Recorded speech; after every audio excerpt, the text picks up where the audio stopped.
Today, friends, for a few minutes, we're going to talk about semiotics. That sounds boring. I promise it's not as boring as it sounds. But first, a story. Who here, raise your hand by show of hands, has been to the grave, the kever of Shimon bar Yochai? 1, 2, 2. All right, great. 3. Oh, 3. 3, 4. Okay. What do you all remember about the kever of Shimon bar Yochai? For those of you who have not been there, who are uninitiated, it is this interesting grave site of the sage Rabbi Shimon bar Yochai, who rabbinic tradition teaches, although historically, academically, we don't necessarily think this is true, but rabbinic tradition teaches that he, along with Eliyahu Hanavi, Elijah the prophet, were essentially the authors, creators of the Zohar and Kabbalah and mysticism. And so he has this very, really noteworthy gravesite outside of Tzfat at Mount Merom in Israel. Who, if you have been there, what do you remember of it? It's been so many years. It's been too long. Yes, Rabbi, yes, Elise. So a lot of people dancing all around it. Dancing, yes. They were having a great time, and I was having the worst allergy attack in Marwan so bad I had to go back to Jerusalem. Okay, so thank you, Rabbi Elise Kramer, who points out that everybody there was dancing. It was a huge, great big party for everybody but Rabbi Elise, who was having terrible allergies and had to go back to Jerusalem. My condolences for your allergies. Anybody else who has been there remember anything about it? I was 11. You were 11. Okay, cool. Is there a hike that you do to get there? Not really a hike kind of. I mean, Drive all the way up. yeah, you can go all the way up. You could hike around out there if you wanted to. The reason I mention it, I've never been to the kever of Rabbi Nachman in Uman, but I think these two sites may be the only ones of their kind in all of Judaism. The reason I say that, for those of you who didn't remember it, here's a little reminder, or if you've never been there, I'll tell you about it. You go to the grave of Rabbi Shimon bar Yochai, the Rashbi, and it's sort of inside this cave, kind of at the foot of a mountain. And what's really far out about it, and what I found kind of dislocating and almost a little bit disturbing about it, is you go in there, and there are all these chassid types who are all in there praying, and it looks like they're praying to a grave. If you go in there, everybody is praying and sort of oriented, facing this grave, everybody praying fervently at a grave site. Does Judaism do that? Not exactly. I see a lot of heads going, oh, I'm not so sure about that. No, that is not exactly a Jewish thing. And yet, you can go there and see all the tzaddikim, all the chassids, all, praying at this grave, seemingly. I've never been to Uman, but I've heard that Rabbi Nachman's grave is a little bit like that, too. In New York. Also, in New York, they're praying. In New York. Schneerson. All right, I haven't been there either, so maybe there are 3 sites like it. Kever Rachel is like that too? I've never been there either. Look at this. Y'all are filling in my Jewish knowledge as we go. And Chevron as well. Chevron could be a sermon unto itself. But I found it dislocating watching everybody praying at this grave, at this person, it seemed like. I asked a friend of mine, this Orthodox guy, I was like, how exactly do you square that? How do you square being at that grave and seemingly praying? It looks a lot like praying to a person, almost like a saint. Does anybody know the theological move there? What my buddy said, we're not praying to Rabbi Shimon bar Yochai. We are praying upon the merits of Rabbi Shimon bar Yochai to God. But we are praying very fervently upon those merits in a way that is positioned toward his grave that looks an awful lot like praying to him, but it is praying upon the merits. Here's the thing. If they were actually praying to a guy, a person, that would be a avodah zarah. That would be the bad thing. But praying upon the merits, upon the good deeds, praying upon the holiness, letting the mitzvot and the life that Rabbi Shimon Bar Yochai lived, praying upon that was a sort of intentionality, as a conduit to God, that's okay. Does that feel like kind of a hair's breadth of a difference to you? Not enough! There is a subtlety to it, but gosh, if it's the difference between praying upon the merits of a holy, righteous person versus straight up idol worship, it's an important differential for such a narrow hair's breadth. But Nick, there's a lot in Israel, Rav Abuchatzera, there's a lot of going to Kivrei Tzadikim, to righteous people, for wishing, for requests, for... Snot offers a corrective that there's actually a lot more of this than I'm giving it credit for, so my apologies for misleading anyone here. No, it's but not misleading, I'm saying it's a movement, it is not uncommon. Yes, Bonnie. So I'll just add, today's my father's birthday. Yeah. My cousin, who was very strong, texted me to remind me, I need to remind her, right? But she said to me, I will say Tefillah for his neshama. So I'm thinking like the same concept, like, when somebody dies or whatever, or the anniversary. Okay. It's appropriate to say prayers for that person's soul. Soul is at rest already, but So I actually want, so Bonnie mentioned, well, what about this tradition we have for like people who are deceased of reciting Tehillim and prayers for a yahrzeit or something like that? I want to separate out that as an idea from the thing we're talking about today, because in that case, the utility is actually for the person, for their neshama, as you mentioned. The Rashbi example that I'm talking about is for the prayer. They're praying upon the merits of the person who is deceased, for themselves or their family or their community. They're praying, but it's more of a self-referential prayer thing, using that person who died as a conduit rather than praying for the person who is deceased. So Bonnie, you are absolutely right to pick up that example, because it does look, again, very similar. These things all look very, very similar. But I'm actually going to separate that one out for purposes of this conversation right now. Yes, go ahead, Suzanne. That's the question. When you say pray upon merit. Yeah, what am I talking about? Kind of hearing, and I want to see if it's right, is that praying within the presence of this person with such great merit gives you a greater chance of your voice reaching God, or it's a more it can be more direct. We all have direct links, but something like that, it just imbues your words with a little bit greaterness. Thank you, Suzanne. You're getting at the issue of trying to shove the round peg into the square hole that we're dealing with theologically right now. So you're like, wait, so you go there and that place does something special in terms of your kavanah going up to God because that person is buried there? Well, that starts to sound a little bit like worshiping the person again. Simchan Havilah. I feel like what you're describing is reflected in the beginning of the Amidah and in facing east, where we're acting like a little that people have that merit. Okay.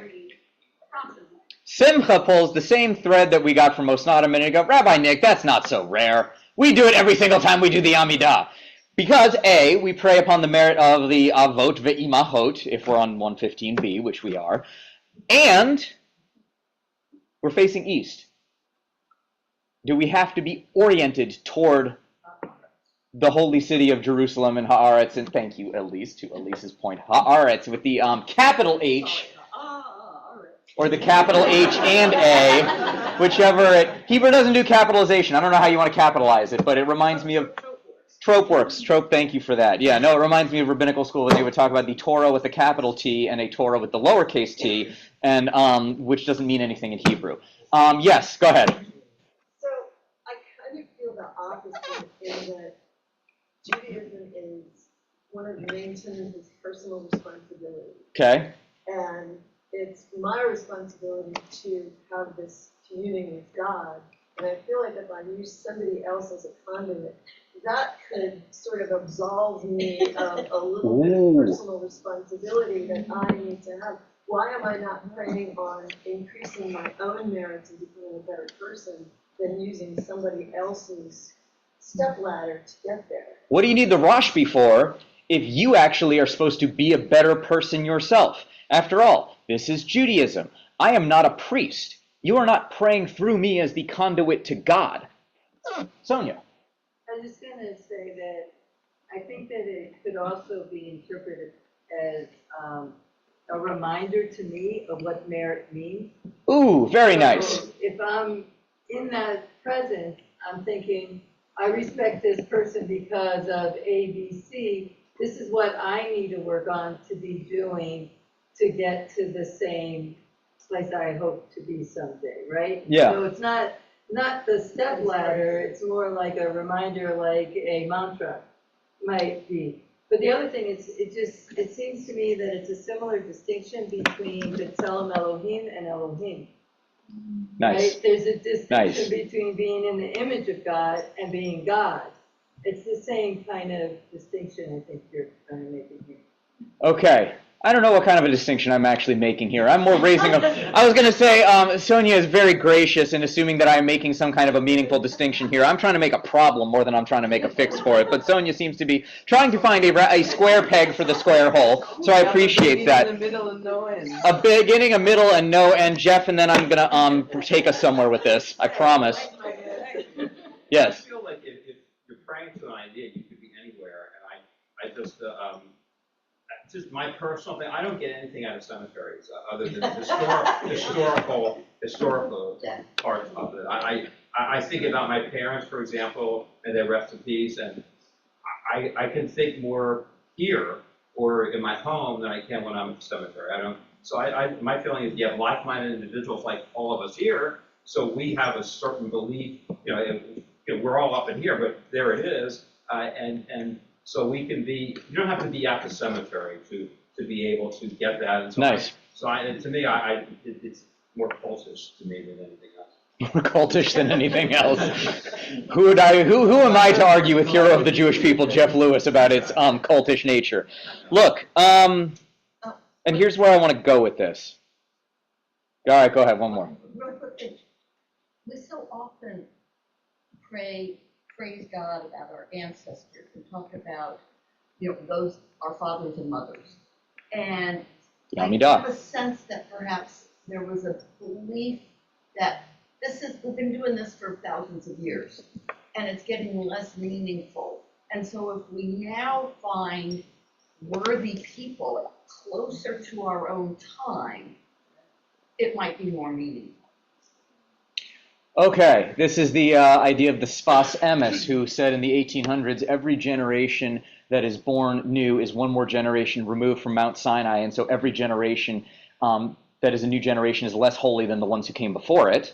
No, I mean, I don't think that. I'm just saying, if some people may have felt, well, we need, it will be reinvigorating to our spirit of prayer if we include more recent.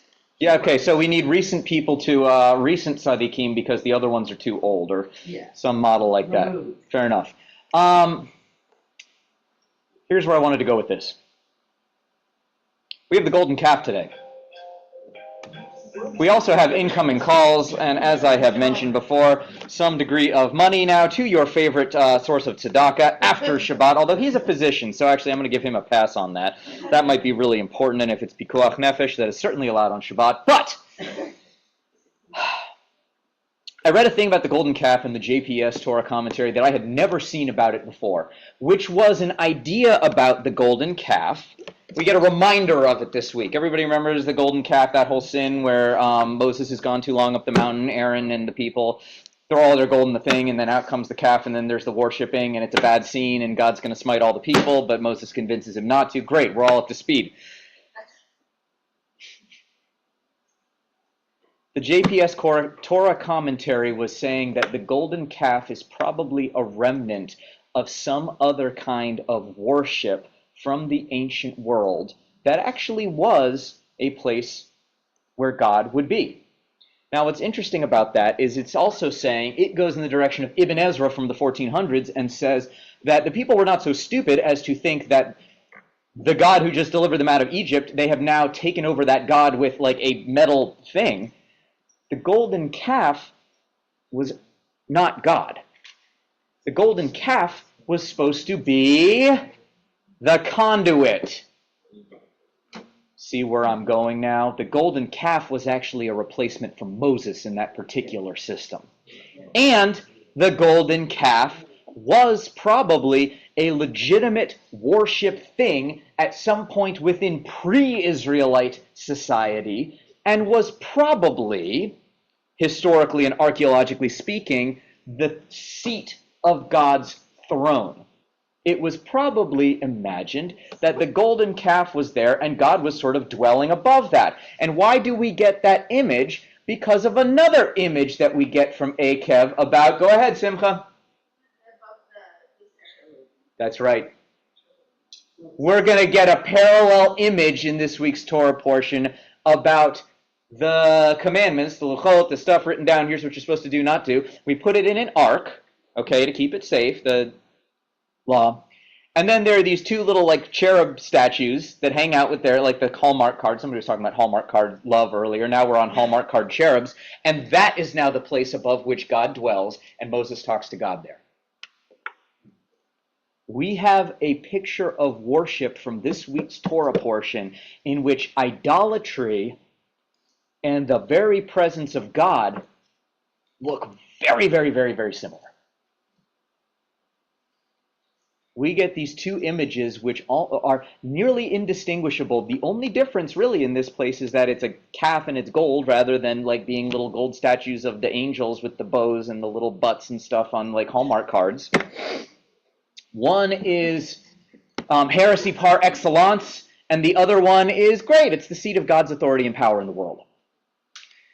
And this takes me to semiotics. Semiotics is this idea that I spent some time studying in college about how anything that you see is combined of two things, the signifier and the signify. This is a quick and dirty version. You see a red octagon with the letters S, T, O, and P on it, and what are you supposed to do?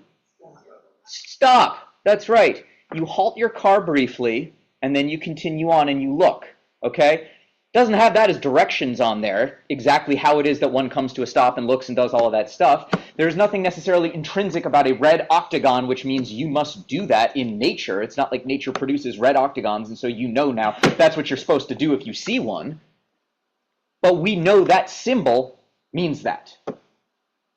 That's the loose idea of this semiotic thing, is we have the thing, and then we have the meaning that we imbue into it. Language works much the same way. I am spouting these phonemes out of my mouth, and you all happen to know that the order in which I am saying different vowel and consonant sounds has meaning. It's exactly how language works, is the theory. And so this is sort of the tricky thing, and the semiotic part of this week's parsha, is that actually sometimes life is pretty tricky, and the world is pretty tricky, and the difference between something being terrible and something being holy is literally what you imbue into it, the meaning that you put into a word, or the meaning that you put into a symbol. I think about my best friend from college, and when we used to hang out with these guys, we would all say terrible things to each other that I absolutely cannot repeat from the Bima, but it was from this place of joking and love and like dudes who were 19 years old having that kind of relationship over some beers. If some stranger said these things to you, that would probably be like an act of violence. But again, what's important is not the actual words that were said, but the meaning that was imbued into them. What we bring to the party, what we put into it. Prayer is actually the exact same concept. Prayer, the rabbis teach, has keva and kavanah. Keva, what is fixed, the words in the book, in the thing that we are going through, and then kavanah, which is what you bring to it.